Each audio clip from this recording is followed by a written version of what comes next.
गृह मंत्री से आवेदन करता हूं कि आज जो मणिपुर में उनकी जो विफलता हुई है उसके संदर्भ में अपना राजधर्म पालन करें। बंदूक के दम पर, पुलिस पेट्रोलिंग के दम पर मणिपुर में शांति नहीं आएगी। मुझे अपनी बात रखने दीजिए।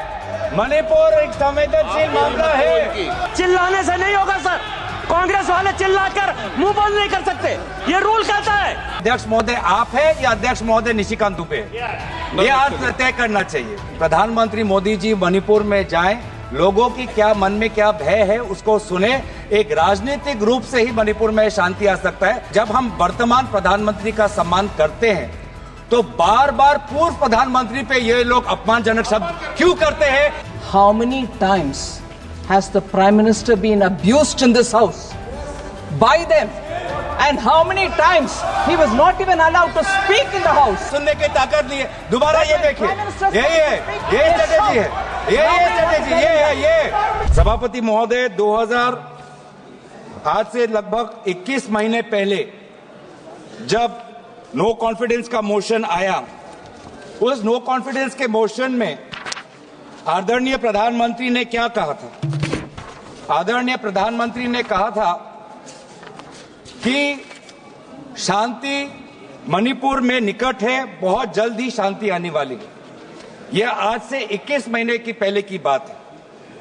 लेकिन आज हमने फरवरी 13, 2025 को क्या देखा कि आर्टिकल 356 मतलब राष्ट्रपति शासन मणिपुर में लागू हो।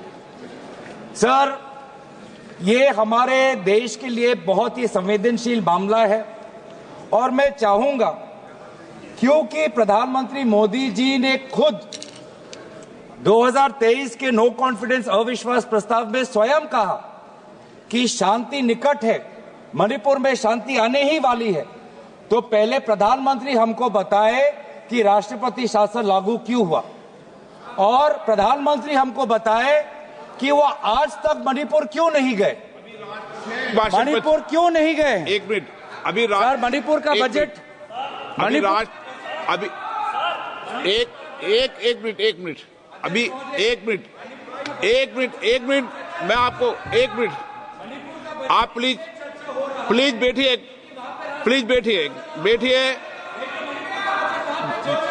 मिनट बैठिए। आपको मैंने कहा प्लीज बैठिए, आप कहना सब कहना, बैठिए, पहले बैठिए, एक मिनट बैठिए। मेरा माननीय सदस्यों से आग्रह है कि वह व्यापक चर्चा करें। अभी राष्ट्रपति अभिभाषण के विषय पर जब होगा, उस विषय पर भी चर्चा होगी, उस समय भी आप उस वक्त, अभी हमें कोशिश करना चाहिए कि हम बजट के परिप्रेक्ष्य में ही चर्चा करें। जी, मणिपुर का बजट, मणिपुर के विधानसभा में क्यों चर्चा नहीं हो रहा? और आज भी विधानसभा की स्थिति क्या है? जी, आज भी विधानसभा की स्थिति क्या है? आज वहां पे हमको पता है कि स्टेट असेंबली डिसॉल्व हुआ है या स्टेट असेंबली सस्पेंडेड एनिमेशन में है। हम तो चाहते हैं कि आज केंद्रीय गृह मंत्री चर्चा में भाग ले और हमें बताए कि विधानसभा की स्थिति क्या है। गृह मंत्री को आज मणिपुर में जो राष्ट्रपति शासन हुआ है उसकी नैतिक जिम्मेवारी लेनी पड़ेगी। और मैं आदरणीय गृह मंत्री से आवेदन करता हूं कि आज जो मणिपुर में उनकी जो विफलता हुई है उसके संदर्भ में अपना राजधर्म पालन करें, अपना राजधर्म पालन करें। जब आज से 2 साल पहले, अभी वित्त मंत्री, आज से 2 साल, मैं आपको देख के वो बोल रहा हूँ, आज से 2 साल पहले बताओ, वो विषय है जब बताना उनको। आज से 2 साल पहले जब मणिपुर में अशांति का वातावरण हुआ था तो गृह मंत्री वहां जाके बोले कि मैं जल्द वापस आऊंगा, मैं जल्द वापस आऊंगा। उन्होंने कहा था, आप रिकॉर्ड पूछ लीजिए। 2 साल हो गए, गृह मंत्री भी नहीं गए वहां पर। सर, इसीलिए मैं चाहता हूं कि गृह मंत्री अपनी नैतिक जिम्मेवारी ले, प्रधानमंत्री वहां पे जाए। बंदूक के दम पर उत्तर पूर्वांचल में शांति नहीं आएगी सर। बंदूक के दम पर, पुलिस पेट्रोलिंग के दम पर मणिपुर में शांति नहीं आएगी। अगर वास्तविक में शांति चाहिए तो मणिपुर के लोगों को बोलने दो। वास्तविक में शांति चाहिए तो मणिपुर के लोगों को सुनने का धैर्य आपके पास होना चाहिए। उनकी राजनीतिक आकांक्षाएं क्या है, उनके मन में भय क्या है, उनके मन में डर क्या है, उसकी सुनने की ताकत आपके पास होनी चाहिए। सर ये बार बार अगर ऐसे सदन चलेगा सर, ये ऐसे सदन चलेगा सर,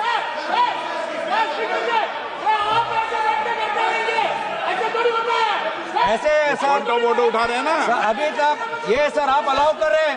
अध्यक्ष महोदय बहुत गलत है, मुझे अपनी बात रखने दीजिए। मणिपुर एक संवेदनशील मामला है, संवेदनशील मामला है। सर 216 में आज मणिपुर की बजट यहाँ पे हो रहा है। कहता है कि डिबेट ऑन सप्लीमेंट्री ग्रांट्स केवल सप्लीमेंट्री डिमांड्स ऑफ ग्रांट्स पर भी होगा। ये हाउस रूल एंड रेगुलेशन से चलेगा, चिल्लाने से नहीं होगा सर। कांग्रेस वाले चिल्लाकर मुंह बंद नहीं कर सकते। ये रूल कहता है, रूल ये कहता है कि आप केवल सप्लीमेंट्री।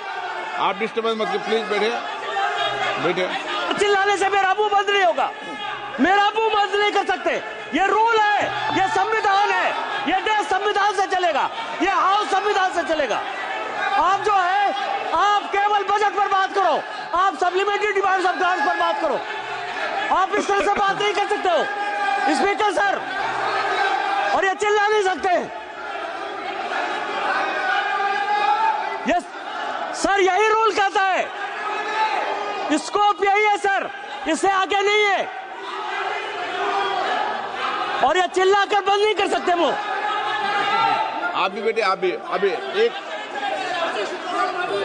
आप सुनिए, एक मिनट, आप भी बेटे, आप भी एक, हाँ मैं आपको वो कट आपका कट कर, हाँ मैं टाइम दूंगा आपको। मैं आपको स्पष्ट कर दूं कि सदन नियम और प्रक्रियाओं से चलता है और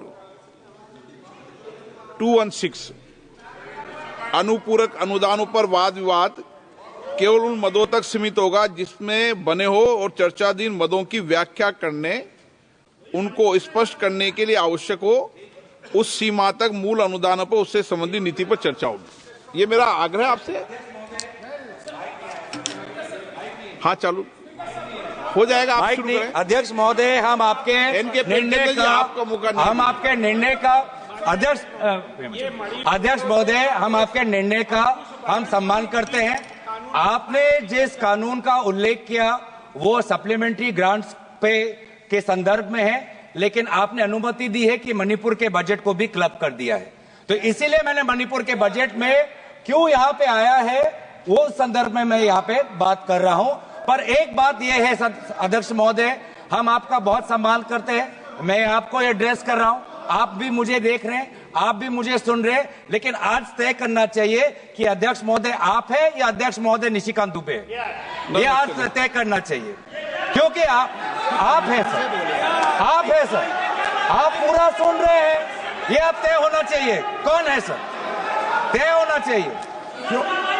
आज सर, आज हम ये जानना चाहते हैं कि अध्यक्ष महोदय कि आज वहां पे आर्टिकल 174(1) जो संविधान का है उसका उल्लंघन हुआ है। आर्टिकल 171 एक मिनट, मैं आपको सम्मान कर रहा हूं, उनको क्यों धक्के पर सदस्य, मैं आपको सम्मान करता हूं, आई रिकॉग्नाइज यू। माननीय सदस्य प्लीज प्लीज एक मिनट, एक माननीय सदस्यगण प्लीज एक मिनट प्लीज। मैंने उनको एक मिनट बेटे मैंने उनको पॉइंट ऑफ ऑर्डर पर बोलने की परमिशन दी थी। जब वो बोले, मैं आपसे नियमों के तहत अपेक्षा कर रहा हूं, बाकी तो सदन में बोल सकते हैं, लेकिन ये अपेक्षा रहती है कि नियमों के तहत बोले।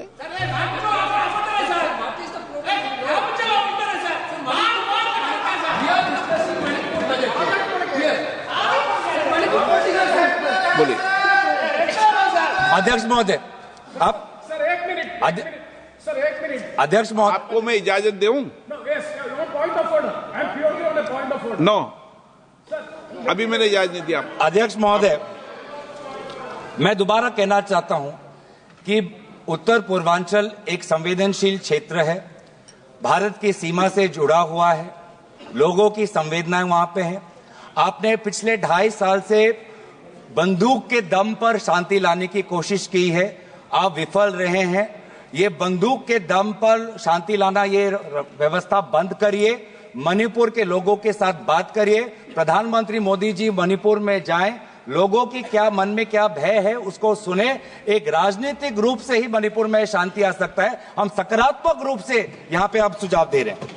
दूसरी बात यह है कि सर, जब भी कोई मुद्दा महत्वपूर्ण देश का आता है, आप हाल ही में मत करिए। आप देखिए, ठीक है, आप एक मिनट प्रधानमंत्री मोदी जी से हम और अपेक्षा करते हैं, शांत हो जाते हैं, शांत हो जाते हैं। माननीय जब माननीय प्रधानमंत्री जी जब पहले भी सदन के अंदर चलते सदन में पूर्व के प्रधानमंत्री जी भी गए हैं, और जब भी माननीय प्रधानमंत्री जाते हैं सदन को सूचित करते हैं, मुझे सूचित करते हैं, और उसके बाद प्रधानमंत्री जी हमेशा सदन को सूचित करके ही जाते हैं सदन में। आप टिप्पणी करें जो ठीक नहीं है। हम प्रधानमंत्री का सम्मान करते हैं और प्रधानमंत्री का सम्मान करते हैं, लेकिन इसमें जब हम वर्तमान प्रधानमंत्री का सम्मान करते हैं तो बार बार पूर्व प्रधानमंत्री पे ये लोग अपमानजनक शब्द क्यों करते हैं और उनके बातें रिकॉर्ड पे क्यों आते हैं, इसका भी आप बाद में सोचिए सर।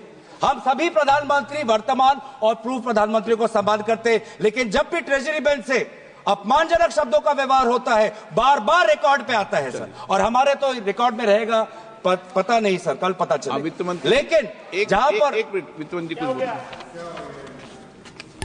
Ma'am sir, yes. एक मिनट बोल You said something very profound. You said something very profound. You said something very, very profound. I'd like to add to it. Sir, with due respects, it was music to my ears to hear a leading member of the opposition party say that they सम्मान करते हैं प्रधानमंत्री जी को. And quickly to add, when Treasury talks about previous prime ministers, they speak not in सम्मान जनक language. How many times has the Prime Minister been abused in this House by them? And how many times he was not even allowed to speak in the House? They stood in the well and shouted. Will the Honorable Member Tarun Gogoi, his son, Gaurav Gogoi, apologize for the number of times they've called abusive names to the PM? Today he's ironing out all that. He's whitewashing all that. That's not allowed. He should have the grace. He should have the grace to admit that they have abused the Prime Minister. It was wrong and they shall not do it again.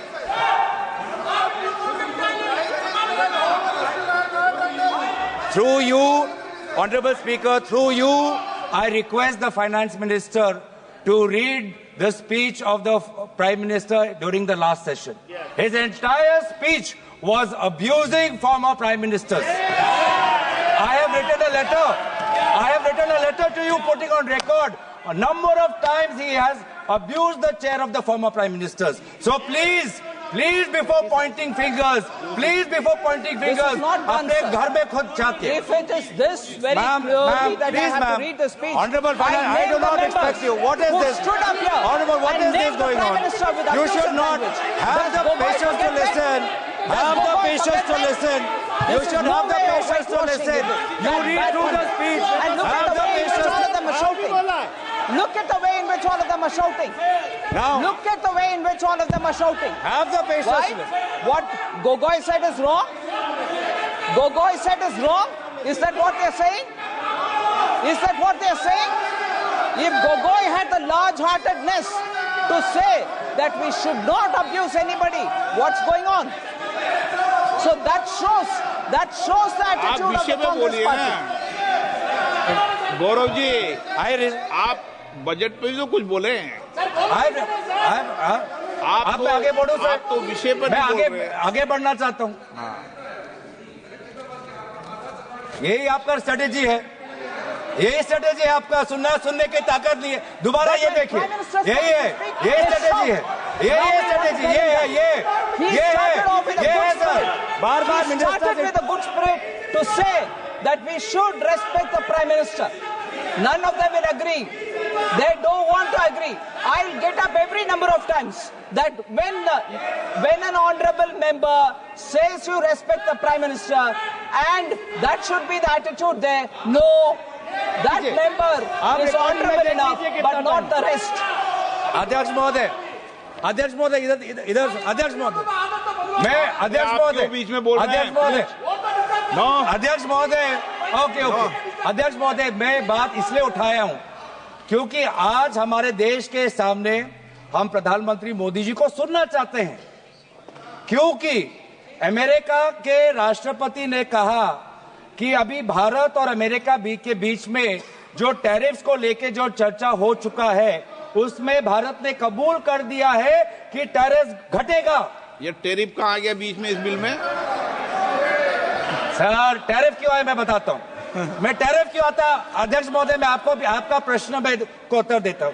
ये tariff इसलिए आता है क्योंकि ये tariff हमारे automobile sector के साथ जुड़ा हुआ है, ये टैरिफ हमारे टेक्सटाइल के साथ जुड़ा हुआ है, ये टैरिफ हमारे जेम्स और ज्वेलरी के साथ जुड़ा है, ये टैरिफ हमारे स्टील नट्स के साथ जुड़ा है, और सबसे महत्वपूर्ण ये टैरिफ हमारे किसानों के साथ जुड़ा है। हमारे किसानों को बचाना है सर, इसीलिए हम जानना चाहते हैं कि भारत सरकार ने कौन से सब्जेक्ट्स पर अब टैरिफ घटाने की बात उन्होंने अमेरिका को सूचित किया है।